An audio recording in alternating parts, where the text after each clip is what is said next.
Bismillahirrahmanirrahim. Assalamualaikum warahmatullahi wabarakatuh. Alhamdulillahirrabbilalamin. Wassalatu wassalamu ala asyrafil anbiya'i wal mursalin ala alihi wa sahbihi ajma'in, amma ba'd. Puji syukur kehadirat Tuhan Yang Maha Esa, sehingga kita bisa diberikan nikmatnya untuk bisa melakukan pembelajaran secara virtual ini.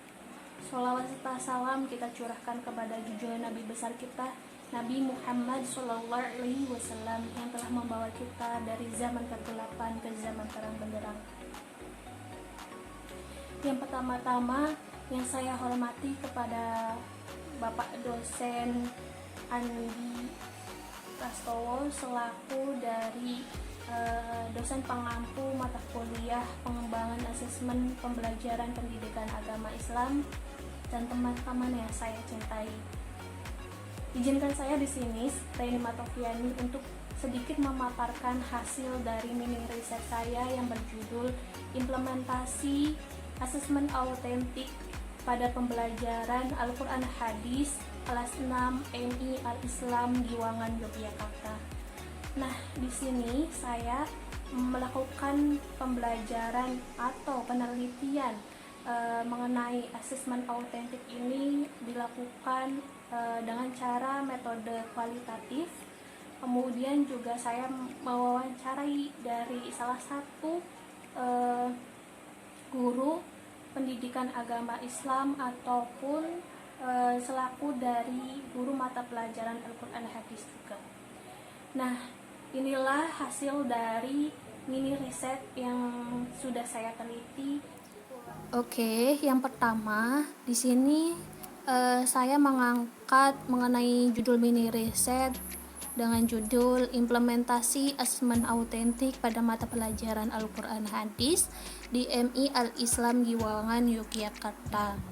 Nah, kita sudah tahu bahwa penilaian merupakan proses pemberian hasil pembelajaran yang telah dilakukan oleh peserta didik, baik itu saat proses pembelajaran berlangsung ataupun saat akhir dari pembelajaran berlangsung. Nah, salah satu dari penilaian itu sendiri yaitu adanya asesmen autentik. Nah, asesmen autentik itu apa? Nanti dijelaskan secara berlangsung pada slide berikutnya. Sekilas dari metode penelitian yang saya angkat ini yaitu menggunakan penelitian metode kualitatif, di mana kualitatif ini metode penelitiannya dilandaskan oleh pengalaman atau di lapangan secara langsung bagaimana kondisinya. Nah, teknik yang digunakan itu dengan pengumpulan data penelitian dengan cara dokumentasi dan wawancara. Nah, wawancara di sini saya melakukan wawancara dengan guru pendidikan agama Islam atau secara langsung dengan bersangkutan dengan mata pelajaran Al-Quran Hadis atau guru Al-Quran Hadis. Nah, selanjutnya di sini saya akan membahas 6 bahasan, yaitu yang pertama mengenai konsep dasar dari asesmen autentik. Nah, yang kedua mengenai ciri-ciri asesmen autentik.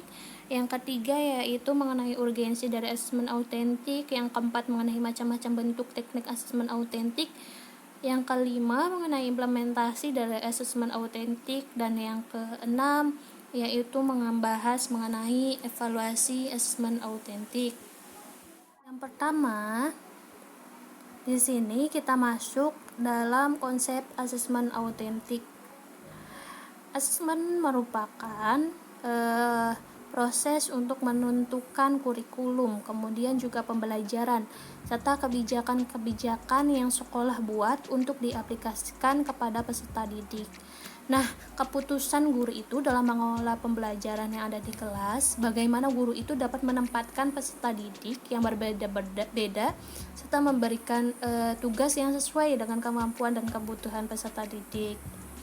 Kemudian di sini juga perlu adanya analisa guru sangat penting di dalamnya dalam mengolah data asesmen tersebut.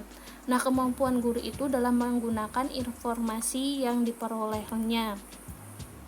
Kemudian secara langsung pengertian dari asesmen autentik sendiri yaitu suatu penilaian di mana siswa itu diminta untuk melakukan tugas ataupun materi pendidikan agama Islam ataupun di sini itu Al-Qur'an dan hadis di kehidupan nyata dengan menunjukkan penerapan yang ada atau dari pengetahuan yang sudah diterimanya dan keterampilan yang diterimanya.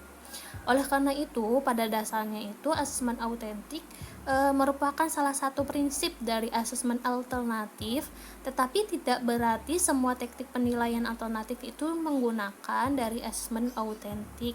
Selanjutnya kita masuk dalam pembahasan ciri-ciri asesmen autentik.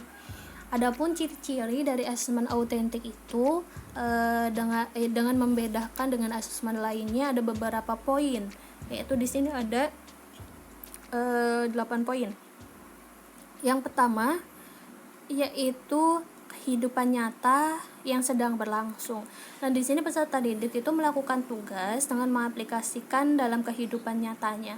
Tugas tersebut menuntut peserta didik untuk menyelesaikan masalah yang ada yang untuk melakukan pelaksanaan, demonstrasi dan menciptakan suatu tugas dalam kehidupan nyata. Nah, ciri yang kedua adalah mengerti kriteria penilaian tugasnya. Nah, peserta didik ini sejak awal sudah mengetahui bagaimana pencapaian yang akan diperoleh. Nah, formatnya seperti apa, kemudian teknik penugasannya yang diberikan oleh gurunya seperti apa. Bahkan peserta didik di sini bisa menanyakan format dan teknis tersebut jika masih belum paham kepada guru yang bersangkutan. Kemudian yang tiga yaitu mengembangkan nalar berpikirnya. Di sini yang dimaksudkan mengembangkan nalar berpikir yaitu jika dilihat dari penilaian alternatif yang menggunakan jawaban yang sudah disediakan untuk peserta didik seperti A, B, C seperti itu, maka dalam penilaian autentik ini lebih mengarahkan untuk mengembangkan nalar berpikir peserta didik. Karena guru itu mengarahkan peserta didik untuk mengkonstruksi sendiri tugasnya dengan cara menarik kesimpulan dari tugas yang dikerjakan, bukan hanya memilih alternatif yang sudah ada. Kemudian ciri yang keempat yaitu reliable atau valid. Nah, di sini instrumen penilaian yang dilakukan berdasarkan dengan tujuan, kemudian juga berdasarkan kompetensi dan target belajar yang ingin dicapai serta sesuai dengan karakteristik dengan mata pelajaran yang telah dilakukan dengan pengalaman yang telah berlangsung tentunya. Kemudian yang selanjutnya yaitu ciri kemampuan yang real, di mana menggunakan penilaian autentik ini peserta didik bisa mengetahui kemampuan yang ia punya dengan pekerjaan yang dilakukannya dalam kehidupan nyata. Kemudian yang selanjutnya yaitu terintegrasi. Yang dimaksud dari terintegrasi di sini yaitu hal yang penting dalam penilaian autentik itu bukan hanya memperhatikan dalam satu sisi saja, misalkan dari segi kognitif, tetapi penilaian autentik itu lebih memprehensif dan terintegrasi dengan berbagai aspek. Contohnya yaitu dengan aspek kognitif, psikomotorik dan afektif gitu.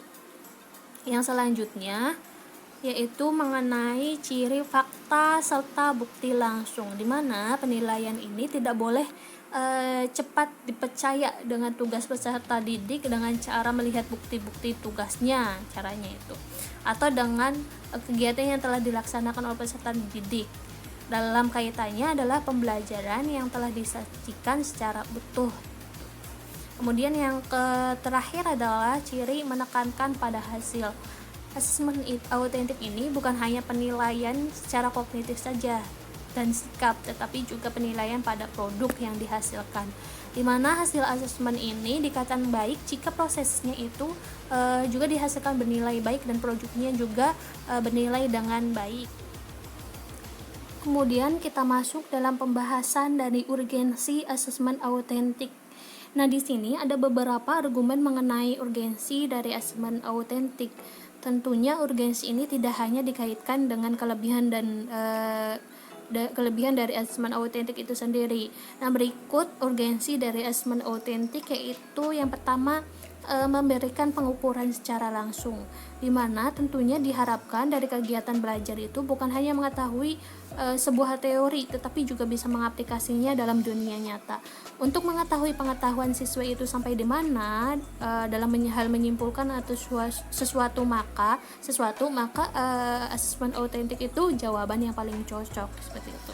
Kemudian yang kedua adalah mengkonstruksi pembelajaran secara alamiah, di mana pembelajaran itu tidak bisa mencari pengetahuan begitu saja, tetapi diperlukan juga pembuktian bahwasanya pengetahuan yang diperoleh peserta didik itu dikonstruksikan dalam pengalaman langsung di lapangan. Nah, asesmen autentik itu bukan hanya mengarahkan peserta didik untuk mengulangi informasi gitu yang diterimanya secara langsung, tetapi juga untuk mendemonstrasikan pengetahuan yang diterimanya dengan meninjau apakah sesuai dengan tujuan pembelajaran yang diharapkan. Jadi secara tidak langsung asesmen autentik itu mengarahkan pembelajaran yang sesungguhnya. Kemudian yang selanjutnya yaitu berintegrasi antara mengajar guru, proses belajar, dan asesmen. Nah, pada asesmen autentik ini adanya integrasi antara mengajar guru, kemudian proses belajar, dan asesmen. Nah, asesmen autentik itu bisa dilaksanakan ketika pembelajaran berlangsung atau guru menyediakan permasalahan, kemudian diberikan nih oleh kepada peserta didik untuk bisa menanggapinya. Maka dari sini proses asesmen autentik itu bisa menentukan hasil dari pembelajaran yang guru berikan kepada peserta didik. Nah, selanjutnya yang terakhir yaitu mendemonstrasikan pengetahuan yang diterimanya. Tugas dari asesmen autentik ini lebih membebaskan peserta didik untuk mendemonstrasikan apa yang diterimanya. Nah, hal ini dikarenakan antar peserta didik itu mempunyai kelemahan dan keunggulan yang berbeda tentunya dalam pengalaman belajar. Walau peserta didik jika diminta untuk menghasilkan produk yang sama, tetapi dalam hal penilaiannya guru itu harus memberikan ruang untuk variasi dalam hal mengerjakan produk yang dikerjakan oleh peserta didik atau dikonstruksikan. Oke, selanjutnya kita masuk dalam pembahasan macam-macam bentuk dari asesmen autentik. Di sini macam-macam bentuk asesmen autentik itu seperti yang dipaparkan sebelumnya, bahwa asesmen autentik itu adalah bagian dari asesmen alternatif dengan aplikasikan atau pelaksanaannya melibatkan dengan dunia nyata. Nah, oleh karena itu asesmen alternatif itu bisa digunakan dalam asesmen autentik jika dilaksanakan dalam kehidupan nyata. Secara umum asesmen autentik itu mempunyai beberapa macam bentuk atau teknik yang bisa digunakan, yaitu ada observasi, pertanyaan lisan, pertanyaan terbuka, presentasi, proyek, tugas-tugas, kemudian jurnal, serta kerja kelompok, portofolio, rubrik, dan lain-lain. Nah, yang sudah saya petakan ini ada yang masuk dalam psikomotorik. Contohnya unjuk kerja, portofolio, produk proyek, dan demonstrasi, dan lain sebagainya. Kemudian yang kedua yaitu afektif, di mana tekniknya dengan cara observasi dan penilaian antar teman sebaya. Yang ketiga yaitu dengan domain kognitif, yaitu dengan teknik tugas, tes, pertanyaan lisan, pertanyaan terbuka, juga kuis atau UTS dan UAS itu masuk dalam ranah kognitif gitu. Oke, kita selanjutnya membahas mengenai implementasi dari asesmen autentik pada mata pelajaran Al-Quran Hadis di MI Al-Islam Giwangan Yogyakarta. Di mana hasil penelitian saya di sini yaitu ada beberapa cakupan. Biar mudah, saya membuat alur asesmen autentik ini disusun oleh guru pendidikan agama Islam khususnya mata pelajaran Al-Quran Hadis di MI Al-Islam Giwangan Yogyakarta, di mana yang pertama asesmen autentik tentunya adanya yaitu dari silabus itu sendiri. Nah, silabus itu tertuang dalam Permendikbud nomor 23 tahun 2016 mencakup KI gitu. Kemudian selanjutnya dari silabus itu ada analisis pemetaan KI dan KD. Nah, di analisis ini dilakukan oleh guru Al-Quran Hadis. Kemudian selanjutnya dari guru itu menentukan KKM. Nah, di sini dianalisis oleh guru mata pelajaran Al-Quran Hadis berlandaskan tingkat kompleksitas atau intake siswa dan daya dukung, kemudian diterapkan oleh satuan pendidikan.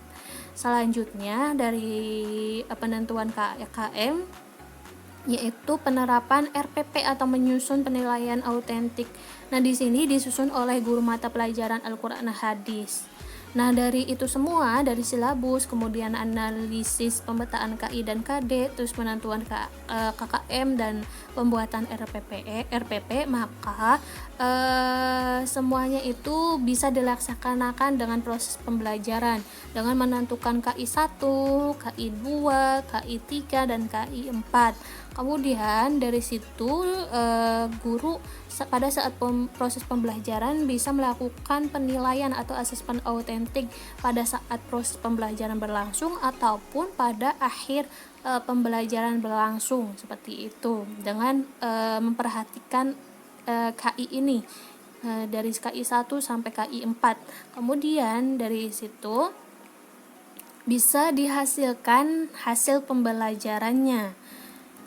Nah, jika dilihat dari alur di atas, maka dalam penilaian kurikulum 2013 saling berkesinambungan ya antara ranah kognitif, psikomotorik, dan afektif. Nah, selanjutnya satuan pendidikan itu melakukan penilaian autentik dipandu oleh guru mata pelajaran Al-Quran Hadis tentunya. Terkait ini, juga guru menyusun indikator pencapaian yang harus diajarkan pada setiap pertemuan dengan peserta didik sebagai wujud dari kompetensi dasar. Sama halnya dengan pencapaian penilaian yang disesuaikan juga dengan kompetensi dasar yang sebelumnya sudah diajarkan, seperti itu. Nah, pada penilaian atau asesmen autentik ada beberapa bentuk yang mencakup 3 domain yang sudah saya sebutkan tadi, yaitu kognitif, afektif, dan psikomotorik. Nah, berdasarkan hal tersebut, maka pelajaran Al-Quran Hadis di kelas 6 MI Islam Giwangan Yogyakarta itu sudah melakukan penerapan asesmen autentik sebagaimana mekanisme yang sudah saya paparkan tadi. Kemudian di sekolah MI Al-Islam Giwangan itu penilaian autentik pada mata pelajaran Al-Quran Hadis Giwangan disesuaikan dengan kompetensi dasar kompetensi inti atau KI, seperti itu. Nah, mohon maaf ini ketinggalan ya. Nah, ini hasil proses pembelajaran KI 1, KI 2, KI 3, KI 4, kemudian dihasilkan hasil pembelajarannya. Nah, selanjutnya dari sini ada skema mengenai pelaksanaan penilaian autentik pada mata pelajaran Al-Quran Hadis kelas 6 di MI Al-Islam Giwangan Yogyakarta. Di sini dari proses penilaiannya itu menentukan afektif, sikap, spiritual, dan sosial. Kemudian menentukan juga pengetahuannya dan keterampilannya. Di sini pada mata pelajaran Al-Quran Hadis di MI Al-Islam Giwangan itu pada ranah afektif menggunakan teknik observasi, penilaian diri, dan penilaian antar teman sebaya gitu. Kemudian selanjutnya itu pada ranah pengetahuan atau domain kognitif, guru melakukan teknik menggunakan teknik kuis, kemudian tes harian, tes ulangan tengah semester, dan ujian akhir semester. Sedangkan pada ranah domain keterampilan atau psikomotorik, nah guru itu menggunakan penyampaian pendapat, diskusi, dan kegiatan menyusun kembali ayat-ayat yang terpotong baik itu hadis serta melakukan proyek di sini seperti halnya pembuatan video yang dilakukan oleh peserta didik dengan sekreatif mungkin. Kemudian video itu dipaparkan atau dikirimkan di secara media gitu pada saat ini, seperti itu. Kemudian dari ketiga ranah domain itu afektif, pengetahuan, dan keterampilan itu rekapitulasi dan diakumulasi. Nah, di sini akan muncul dari nilai sikapnya berapa, kemudian nilai pengetahuannya berapa, dan nilai keterampilannya berapa, seperti itu. Nah, berdasarkan bagan yang di atas, khususnya ranah kognitif atau pengetahuan,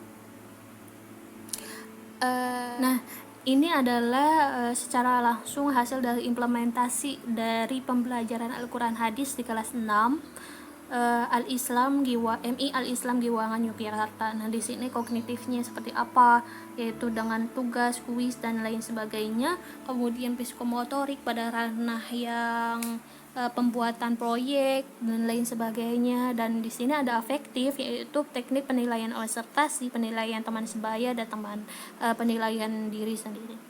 Kemudian yang selanjutnya yaitu kita masuk dalam pembahasan evaluasi dari pelaksanaan asesmen autentik pada mata pelajaran Al-Quran Hadis di MI Al-Islam Giwangan Yogyakarta. Nah, di sini evaluasi itu merupakan suatu proses ya untuk menentukan nilai suatu kebijakan atau meninjau ulang jika proses kebijakan tersebut itu tidak mencakup hasil yang maksimal gitu. Nah, proses evaluasi di sini disusun secara sistematis, terencana, dan tentunya berkelanjutan sesuai dengan kriteria yang telah ditetapkan pada tujuan dan dari proses kebijakan atau pembelajaran yang telah dilaksanakan seperti itu.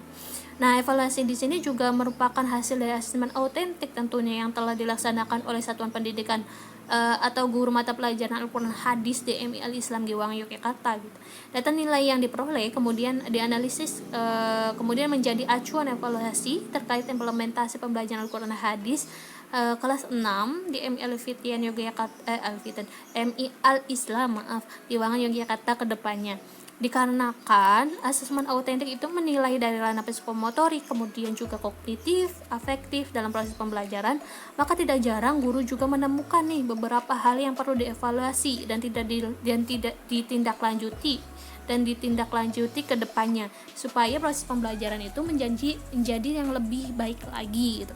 Dengan ini ada beberapa di antaranya yang dapat peneliti simpulkan. Yang pertama adalah siswa itu terkadang tidak bersemangat gitu dalam mengikuti proses pembelajaran. Nah, dalam proses pembelajaran di sini ada beberapa siswa yang didapati yang tertidur di kelas dan sering keluar, kemudian juga kurang bersemangat dalam mengikuti proses pembelajaran. Kemudian ada beberapa siswa juga yang merasa kelelahan karena sebagian peserta didik itu yang ada di MI Al-Islam masuk dalam asrama sekolah. Nah, dari asrama sekolah itu mereka merasa kegiatan di asrama itu sangat padat. Dan peserta didik terkadang masih belum bisa membagi waktu antara kegiatan di asrama, kemudian juga yang ada di sekolah. Dan tentunya ini sangat berdampak pada pembelajaran Al-Quran Hadis gitu. Karena di sini Al-Quran Hadis juga perlu dalam pembelajaran juga perlu harus bisa konsentrasi seperti itu. Kemudian yang kedua adalah terkendalanya tempat belajar. Nah, sekolah MI Al-Islam Giwangan Yogyakarta itu merupakan yayasan sekolah sosial gitu. Dana yang didapat itu sebagian besar mengandalkan donatur. Oleh karena itu, terkadang dalam satu kelas itu jumlah peserta didik sering tidak terkontrol atau membludak sesuai dengan kapasitas pada umumnya. Nah, peserta didik yang terus masuk sedangkan kapasitas gedung itu atau kelas masih belum memadai. Nah, ini juga kadang bisa juga konsentrasi dari peserta didik dan guru juga tidak bisa membagi atau tidak bisa berkonsentrasi pada beberapa anak seperti itu karena konsentrasinya terbagi dengan peserta didik yang memang di situ membludak seperti itu. Itulah hasil dari mini riset saya. Masih banyak kekurangan di dalamnya, oleh karena itu saya mengharapkan adanya masukan dari teman-teman sekalian serta dari Bapak Andi Prastowo selaku dari dosen pengampu mata kuliah pengembangan asesmen pembelajaran pendidikan agama Islam. Kurang lebihnya saya mohon maaf kalau ada salah-salah kata. Wassalamualaikum warahmatullahi wabarakatuh.